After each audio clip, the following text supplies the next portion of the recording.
Hi friends, welcome to Indhus kitchen. இன்றைக்கி நம்மளோட கிச்சனில் ரொம்ப சிம்பிளாக அதே நேரத்தில் ரொம்பவே ஹெல்த்தியான ஒரு டேஸ்டான வரகரிசி வெஜிடபிள் பிரியாணி எப்படி செய்கிறதுன்னு பார்க்கலாம். இதை செய்கிறதுக்காக ஃபர்ஸ்ட் ஒரு மிக்ஸி ஜாரில் 10 பல்லு பூண்டு சேர்த்துக்கோங்க.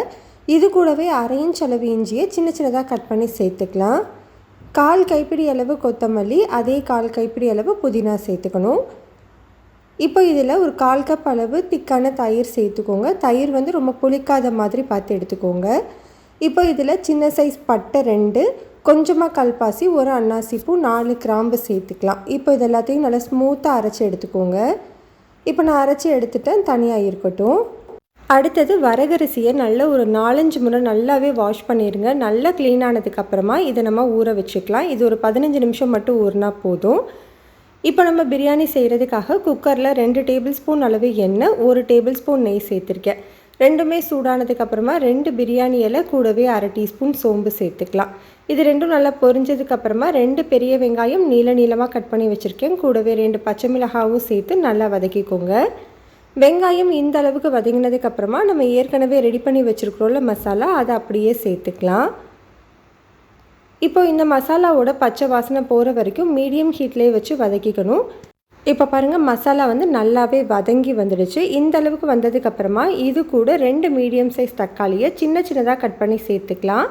இது கூடவே இந்த பிரியாணிக்கு தேவையான அளவு உப்பு, 1 டேபிள் ஸ்பூன் அளவு கல்லுப்பு சேர்த்துக்கிறேன். இப்போ இந்த தக்காளி நல்லா வெந்து வர வரைக்கும் மீடியம் ஹீட்லேயே வச்சு வதக்கிக்கோங்க.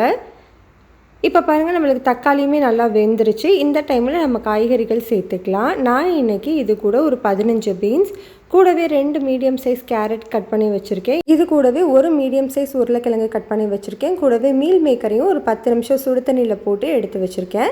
இது எல்லாமே நான் சேர்த்துக்கிறேன். இது கூட உங்களுக்கு பிடிச்சமான வெஜிடபிள்ஸ் எது வேணும்னாலும் நீங்கள் சேர்த்துக்கலாம். காலிஃப்ளவர், மஷ்ரூம், பன்னீர்னு எது வேணும்னாலும் நீங்கள் ஆட் பண்ணிக்கலாம். இப்போ இது எல்லாத்தையுமே ஒன்று சேர்த்து ஒரு 3லேருந்து 4 நிமிஷம் வதக்கினதுக்கப்புறமா இதில் 1/4 டீஸ்பூன் மஞ்சள் தூள், 1 டீஸ்பூன் தனி மிளகாய்த்தூள், 2 டீஸ்பூன் மல்லித்தூள், 1/4 டீஸ்பூன் காஷ்மீரி மிளகாய்த்தூள் சேர்த்துக்கிறேன். காஷ்மீரி மிளகாய்த்தூள் ஆப்ஷனல் தான். விருப்பம் இருந்ததுன்னா சேர்த்துக்கோங்க, இல்லைன்னா ஸ்கிப் பண்ணிக்கலாம். இப்போ இந்த தூளோட பச்சை வாசனை போகிற வரைக்கும் நல்லா வதக்கிக்கணும். பச்சை வாசனை போனதுக்கப்புறமா 1 கப் வரகு அரிசிக்கு 2 கப் தண்ணி சேர்த்துக்கணும். நான் இன்றைக்கி 2 கப் அளவு வரகு அரிசி எடுத்திருக்கேன். அதுக்கு 4 கப் தண்ணி சேர்த்துக்கிறேன். தண்ணி சேர்த்து நல்லா ஈவனாக மிக்ஸ் பண்ணி விட்டுக்கோங்க. இந்த டைமில் நீங்கள் உப்பு எல்லாமே செக் பண்ணிக்கலாம். பத்தாமல் இருந்தது அப்படின்னா நீங்கள் ஆட் பண்ணிக்கலாம். இப்போ இது ஒரு 5 நிமிஷம் நல்லா கொதித்து வரட்டும். இந்த மாதிரி நல்லா கொதித்து வந்த உடனே நம்ம அரிசியில் உள்ள தண்ணி எல்லாமே சுத்தமாக வடிச்சிட்டு அரிசியை மட்டும் சேர்த்துக்கோங்க.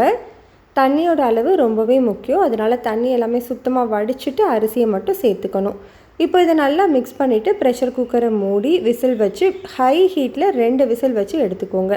2 விசிலுக்கு அப்புறமா ப்ரெஷர் எல்லாமே ரிலீஸ் ஆனதுக்கப்புறம் நான் ஓப்பன் பண்ணி வச்சுருக்கேன். பாருங்கள், நம்மளுக்கு சூப்பரான வரகரிசி வெஜிடபிள் பிரியாணி ரெடி ஆகிடுச்சு. ட்ரை பண்ணி பாருங்கள், டேஸ்ட் அவ்வளோ சூப்பராக இருக்கும். இந்த ரெசிபி உங்களுக்கு பிடிச்சிருந்ததுன்னா லைக், ஷேர், சப்ஸ்கிரைப் பண்ணிக்கோங்க. கூடவே பெல் பட்டனையும் கிளிக் பண்ணிவிட்டு ஆளுங்கிற பட்டனையும் கிளிக் பண்ணிக்கோங்க.